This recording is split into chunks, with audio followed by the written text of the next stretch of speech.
दोस्तों स्वागत है आपका हमारी एक और नई वीडियो में। बहुत टाइम लग गया थोड़ा, नेक्स्ट वीडियो में थोड़ा बिजी चल रहा था इस चक्कर में, तो अब से कंटिन्यू रखेंगे वीडियोस को।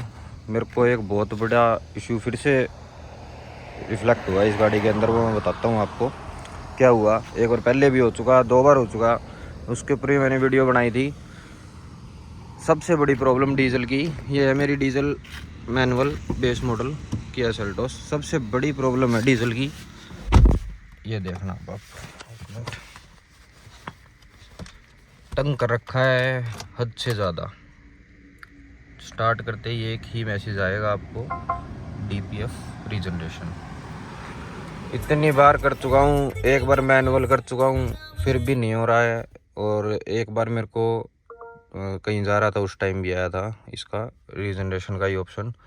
कर लिया, 2 बार कर लिया, एक बार मैनुअल कर लिया, फिर से आ गया। ओनली चली कितनी है वो और दिखा देता हूँ आपको, सिर्फ 1858 किलोमीटर। मेरे को थोड़ा ही टाइम हुआ गाड़ी लिए हुए। इसमें से मान के चलो आप 800, 1000, 1200 से 1300 किलोमीटर हाईवे रन है मेरा। हाँ, डेली गाड़ी चलती है लोकल में, थोड़ी बहुत चलती है 5 से 7 किलोमीटर, फिर भी मेरे को ये इशू आ रहे हैं।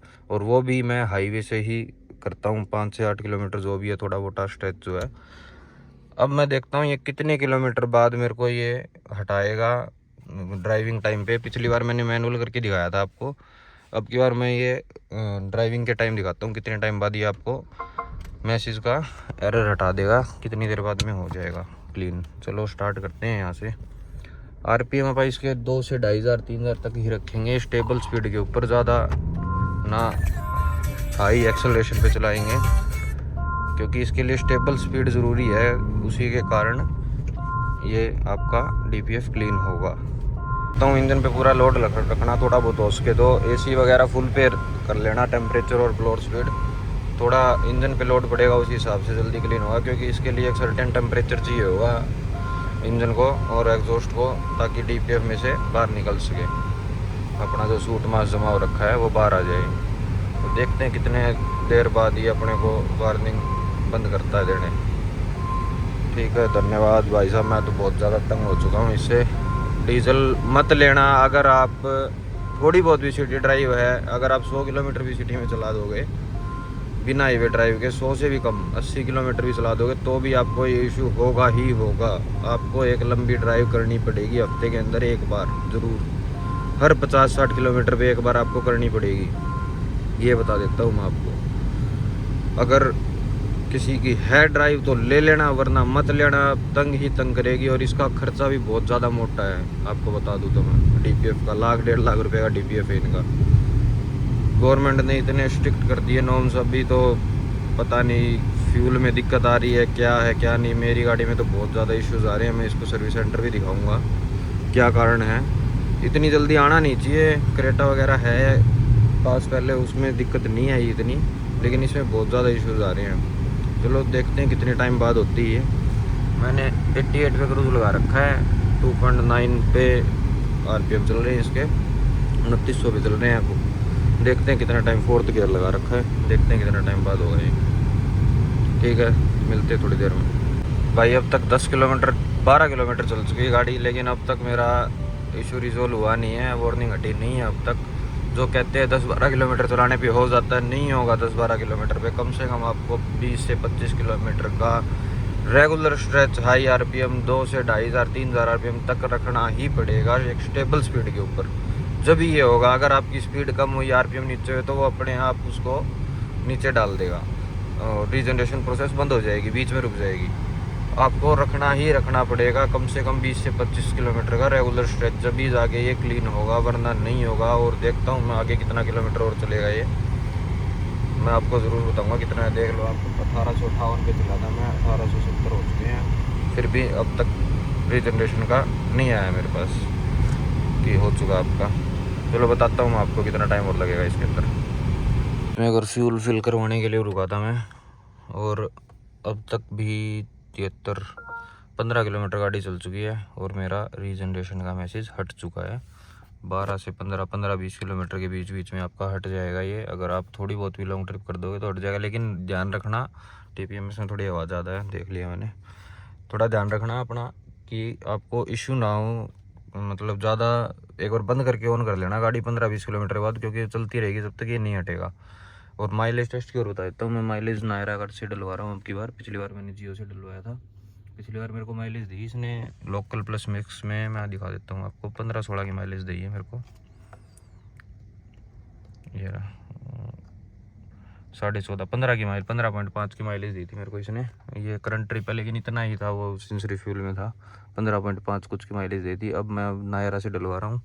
2,500 का तेल अब डलवाया। पिछली बार भी 2.5 का था। रेंज बिल्कुल जीरो हो सकती है, आप पहले वीडियो में देख सकते। भाई मेरे को एक चीज़ और बताना आप। अभी मैंने तेल ला के स्टार्ट की थी गाड़ी, और ये अभी आपको मैं दिखा देता हूँ। इसके अंदर ये वाला ऑप्शन तो जा चुका है, डीजल पार्टिकुलेट फ़िल्टर वाला, तो लेकिन वार्निंग अब भी है किसकी, डीजल फ़िल्टर की ही। लेकिन कीप ड्राइविंग वाला ऑप्शन हट चुका है मेरे से। ये पता नहीं अब तक क्यों शो हो रहा है, या हट जाएगा थोड़ी देर टाइम चलने के बाद। आप किसी को पता हो कमेंट सेक्शन में ज़रूर बताना मेरे को। अब तक तो ये मेरे पास मैसेज तो शो कर रहा है, लेकिन नीचे वाला रीजनरेशन वाला ऑप्शन हट चुका है मेरे से। चलो मैं आपको थोड़ी देर और ड्राइवर के बताता हूँ कितना देर बाद ये हट जाएगा, या फिर वैसे ही एक बार कोई ग्लिच है किएगा। वैसे पंगा ही है बहुत ज़्यादा, मत लेना अगर आपकी, मैं तो फिर कह रहा हूँ थोड़ी बहुत भी रनिंग हाईवे की नहीं है तो मत लेना। मेरी तो फिर भी थोड़ी बहुत है, लेकिन फिर भी आ रहा है ऑप्शन मेरे तो, क्यों मेरी लोकल डेली की डेली लोकल चलती है गाड़ी, डेली ही चलती है लोकल में। तो हफ्ता 2 हफ्ते में ज़रूर चलेगी मेरी तो लोकल, एक बार 2 हफ्ते तक लग, या फिर बीच में कोई ट्रिप हो जाए तो बात अलग है। लेकिन फिर भी इतनी जल्दी आना नहीं चाहिए। फिर भी यार हट चुका है, थोड़ी देर ड्राइव करोगे तो हट जाएगा वो ऑप्शन भी आपका। चलो 10-12 किलोमीटर में तो हो तो जाता है, ये भी ठीक है। चलो कोई दिक्कत वाली ज़्यादा बात नहीं है, बस एक हाईवे की ट्रिप ज़रूर रखना। नहीं कुछ ना कुछ तो ग्लिच है इसके अंदर, मैं सर्विस सेंटर ज़रूर दिखाऊंगा इसको। अब फिर से मेरे को शो हो रहा है ये, अब तक हट चुका था। सिंबल भी हट गया था, सारी चीज़ें हट गई थी, रीजनरेशन भी हट गया था। अब फिर से नोटिफिकेशन आया है। चलो देखते हैं, अगर ये ऐसा ही रहा तो सर्विस सेंटर लिखाना जाना पड़ेगा मेरे को इसको। भाई पहले ठीक था, डीजल का बहुत बढ़िया था, अब तो माइलेज भी ड्रॉप हो रखी है। डीजल में पंगा ही पंगा है भाई, इथेनॉल और कर रहे हैं मिक्स वगैरह, अगर वो हो गया तो फिर तो और भी ज़्यादा पंगे ही पंगे। तो भाई डीजल का भी एंड आने लगा रहा है धीरे धीरे, गवर्नमेंट नहीं छोड़ेगी डीजल को। पेट्रोल का तो कर ही दिया सत्यानाश E20 मिला के। ठीक है E20 भी अपनी जगह, अगर वो मिक्सिंग वगैरह प्रॉपर कर रखी हो तो मॉइस्चर वगैरह ना आए तो कोई दिक्कत नहीं आएगी।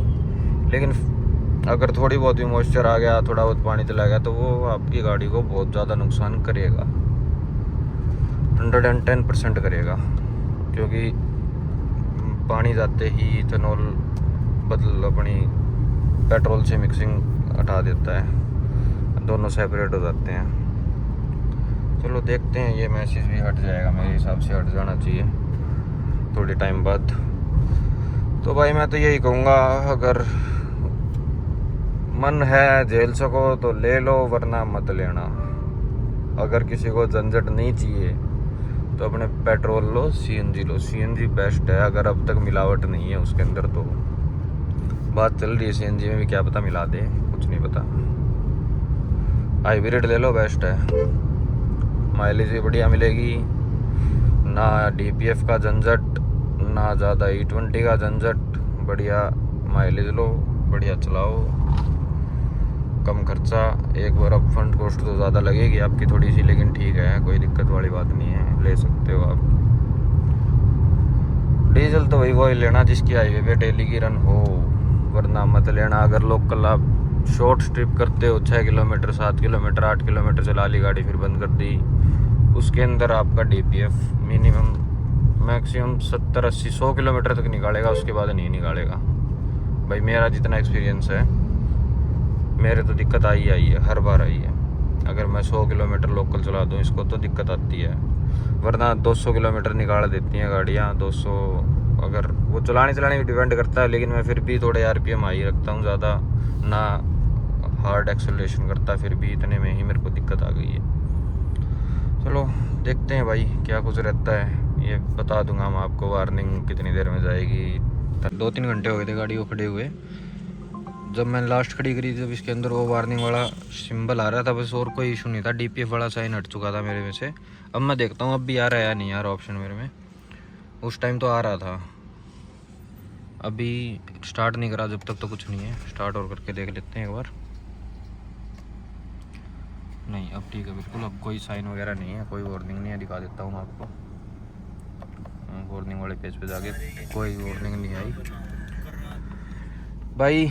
अगर आपको भी ये इशू फेस हो रहा है तो मेरे को बताना ज़रूर आप कमेंट सेक्शन में, या फिर इसका कोई सॉल्यूशन क्या है ये बताना मेरे को। आप सर्विस सेंटर गए हो, आपका कैसा एक्सपीरियंस था वो ज़रूर बताना, या फिर आपका उन्होंने कुछ चेंज किया और किया बताना मेरे को। मेरे तो 80 से 100 किलोमीटर लोकल चल जाती है तो DPF का इशू आता ही आता है। मेरी ड्राइविंग भी ये मान के चलो डेली की है 8-9 किलोमीटर की।